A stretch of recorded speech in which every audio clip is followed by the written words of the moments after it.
Hello, I'm Richard Ridge for BroadwayWorld. The new musical, The Last Ship, which features a score by 16-time Grammy Award-winner Sting, has come to Broadway's Neil Simon Theatre. And I'm here on opening night at Chelsea Pier to celebrate with the company, led by Michael Esper. I told you I loved the show. Tell me what this whole experience has been like for you, Sting, with working on this show, writing it for Broadway. I think the most difficult thing I've ever tried to accomplish, but one of the most satisfying, and it began 5 years ago. This morning, though, our first night on Broadway, opening night, I felt like I was putting my head in a noose, and there was no way out of it. So having survived that, and I just read the reviews and they're really good, so I'm exhilarated and relieved, and I feel very happy for my cast and my musicians and all the wonderful people who helped me do this. And I had great colleagues, so I'm very lucky. Congratulations. You made it to Broadway with The Last Ship. How do you feel? Great. We did the first reading of this 3.5 years ago. And when I was sent the script, I read it and I said, I have to be involved with this. It's like that cliche story, but I really did. I turned to my wife and said, read this, I'm doing this. Talk about this role. What a beautiful role you play. Yes, it's beautiful. Father O'Brien is, the fabric of this community runs through him, and he loves these people, and they respect and love him, and the value of their lives is more important to him than anything else in the world, and the play really expresses that. And talk about the show itself, what you love about Sting's score. Oh, it's beautiful. And the most notable thing is, in this musical, the scenes don't work at all if you take the songs out. They're not added on. They're the essence of the scene is the song. And he wrote beautiful theater music. And with a great orchestration for like a Northumbrian Celtic kind of band, and it's quite unusual and really beautiful. What was it like working with the creative team of Sting, John Logan, Brian Yorkey, your director Joe Mantello? Scary. You had to think. You worked with everybody. Yes, but you had to look at that table and think, I have an idea. No, let me think twice. You had to vet your ideas really carefully before you ventured. But very collaborative, very interested in digging everything out of the scenes. And Sting is just the nicest guy in the world. So I was going to ask you, what is it like getting to know him? It's been terrific. He's been with us every day. He spent 10 out of 12 with us in Chicago. He was at the theater. He's very supportive, very appreciative of what everyone is bringing. Really, I think we'd walk through fire for him. And your son's in the show, too. I know. My son, Ethan, is making his Broadway debut. He's an understudy and swing in the show, and it's just been an absolute unbelievable thrill to have him at work with me. It's your Broadway debut. How do you feel? Fantastic. I mean, I can't have imagined a better way to be doing it, to be honest, with Sting and Joe and John and all these great people that I'm working with. I could not have asked for a better group to come into. And you're working with your dad, Fred Applegate. How incredible is that?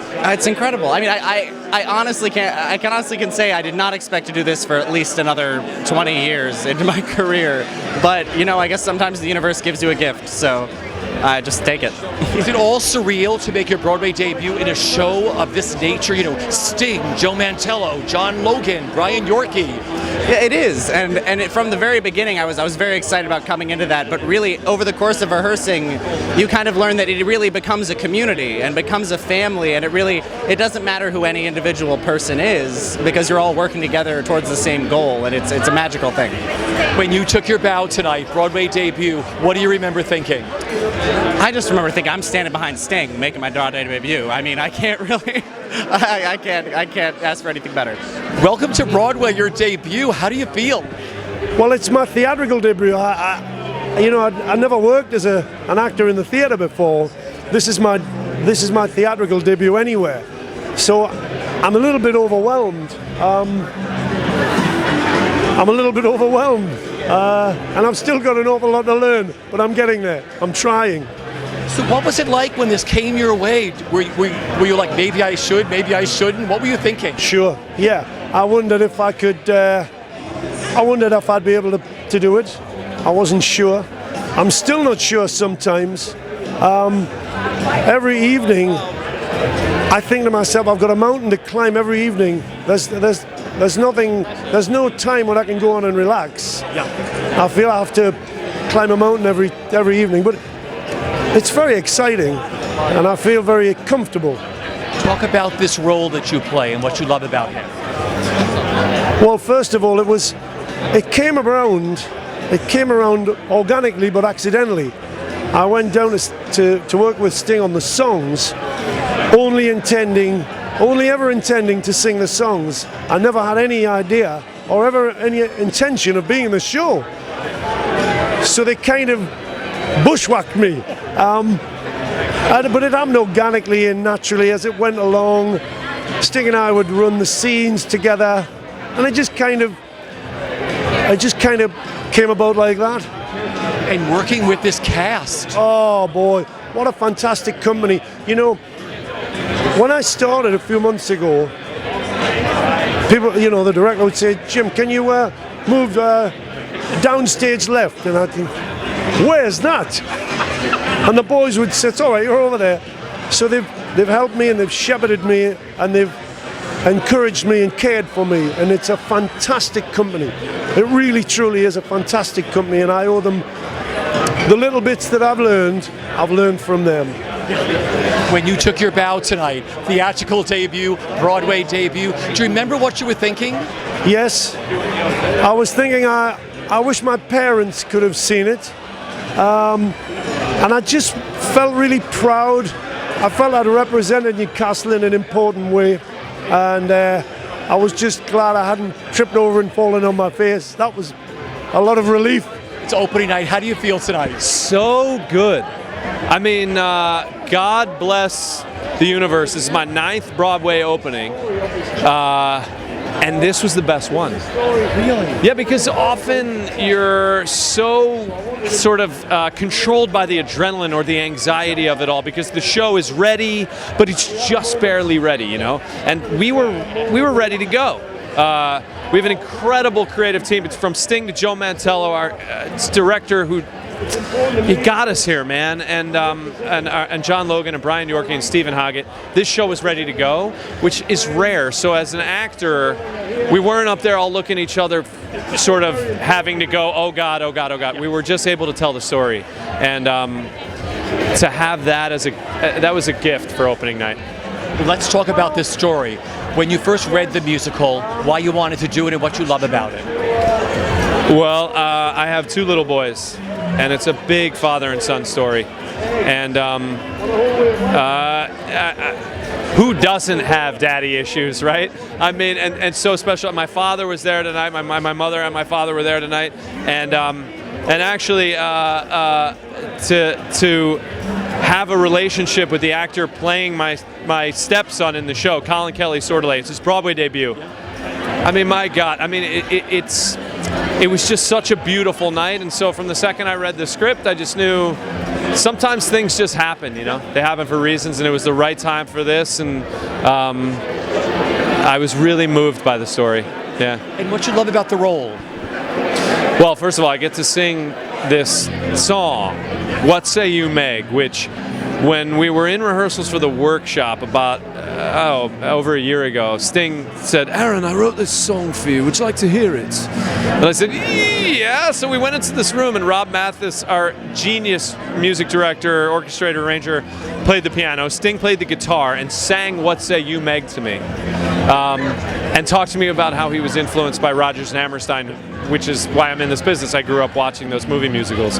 So to have that experience and just go, well, how can you say no to What Say You, Meg? And Sting and Rob, it was pretty special. So there's that gift, and then there's just the gift from crew on down to cast, the creative team. It's good souls, man, and you can tell Sting would probably be shy away from the compliment, but he is the inspiration and example of success at that level. He is such a good soul, man. And that, as I've come along in this business, you cherish the souls you're working with. Because you've worked with some really big people. I thought to myself, to have Sting come in and say, I've written this song for you, Aaron. Yeah, I mean, you just sort of just go, what? Really? Okay, yeah, sure. When you took your bow tonight, do you remember what you were thinking? You just try and take it in, because you feel a responsibility to the story the whole night, and then when I got to my bow, I just wanted to take a moment for myself and appreciate the crowd was incredible. So to just appreciate how far we've come, because it's been from workshop to whatever, and since we went to Chicago, I mean, it's been so many months, and for many people years to get to this point. To just take that all in and for a second, just be at peace and be quiet and just sort of relish what was happening. Broadway opening. How do you feel tonight? I feel good. I'm exhausted and exhilarated and thrilled, and it's a very special night to be able to celebrate a show that I love so much with people that I love so much. So, what did you do today, leading up to tonight? I did next to nothing today. I took it really, really easy, and I like talked to some people, some family and stuff, and just tried to kind of zen out and think about the show and imagine the show and stuff like that. Well, take me back to the beginning of how this all came about for you. You've had some journey with the show. Yeah, it's been a couple years, and I mean, it started with Brian Yorkey reached out to me years ago and asked me to come in and sing for Sting and possibly be a part of this workshop he was putting together, this show. And so I did that, and I was in tech for a Nikki Silver play, but I came in and I did that audition, and they offered me the workshop, and I went through that with Brian and Sting, and then maybe a year later I did another, there was another workshop with Joe, and then another, and it's just slowly gone along like that, and it's just been an incredible experience. Yeah. Oh, you work with some really big people, Green Day, I mean, so many big people. Yeah. Singing for Sting, working with Sting, what is it like?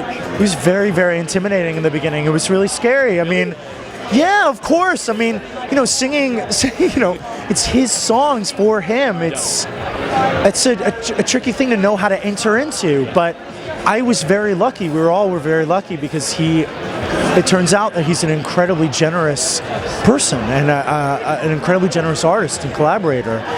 And so he helped me through it every single step of the way, every day. Everyone did, and I was very, very lucky that way. Congratulations. Thank you. It's opening night. How do you feel tonight? I feel amazing. The evening was totally surpassed what I'm sort of used to at home. Opening night is when the critics come. It can be quite withdrawn, quite chilly, and it was unbelievable. It was so warm, and as soon as we went out there, we felt solid and we could tell our story. So it's great. What has this whole experience been like for you with working on The Last Ship? It's been amazing. I think the one thing that I will always remember about this job are the people in it.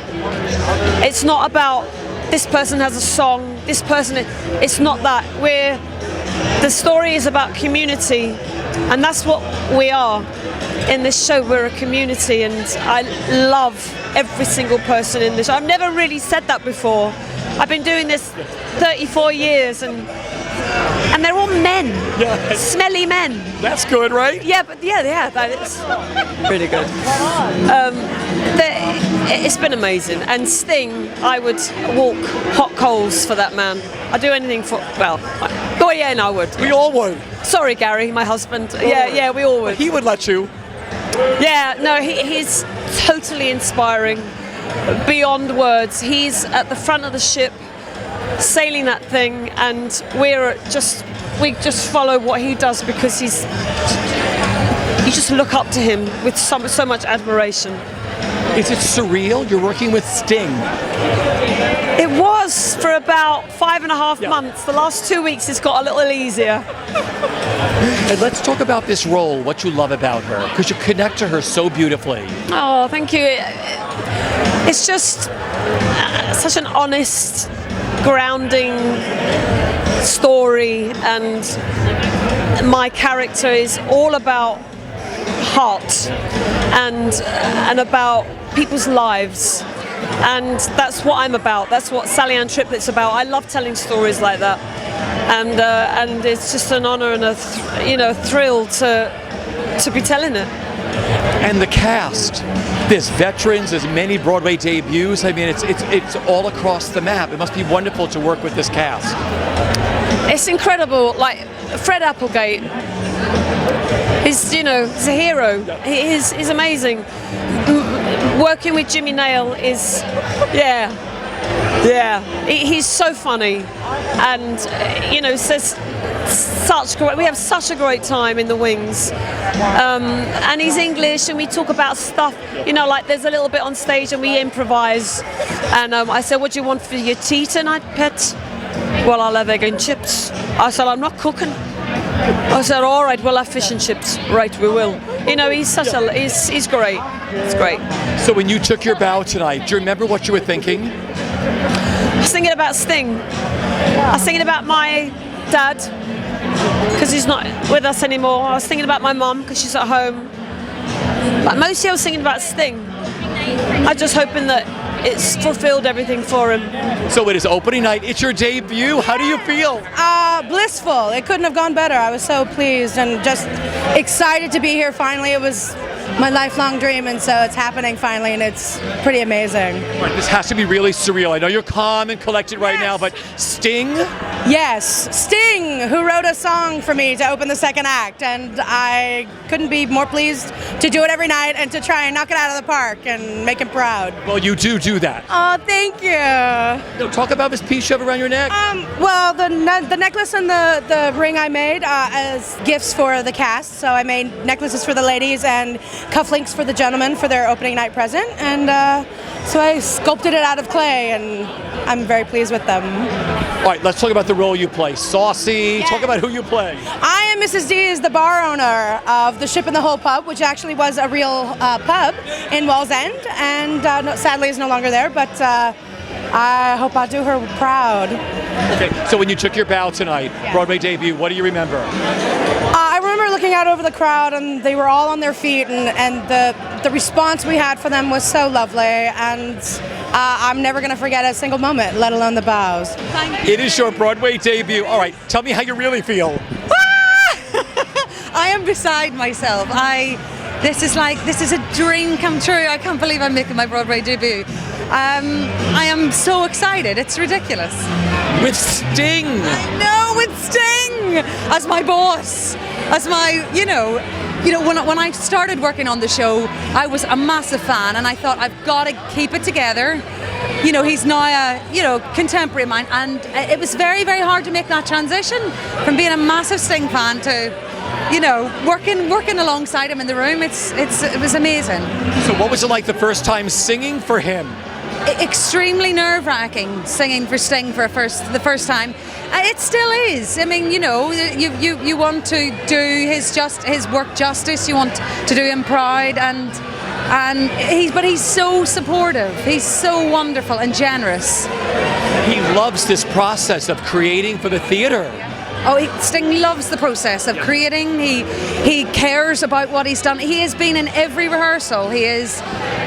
Every word has either been changed if it's not perfect. Tiniest of adjustments happened on a daily basis, and he's so caring. Now let's talk about this great role you get to play. Yes.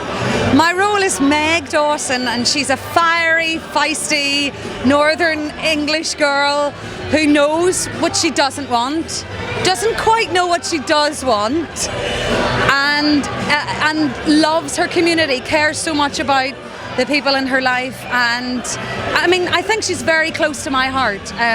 We're very similar, and I'm very lucky to be playing her. Now let's talk about the cast you get to work with.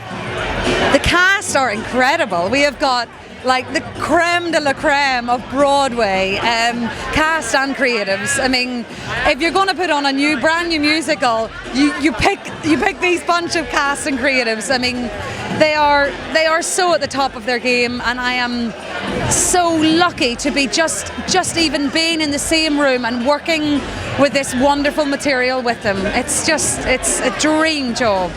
So when you took your bow tonight, Broadway debut, do you remember what you were thinking? My dad was in the front row, and he threw a bunch of roses up at me, but he almost hit the musical director, so I was worried about that.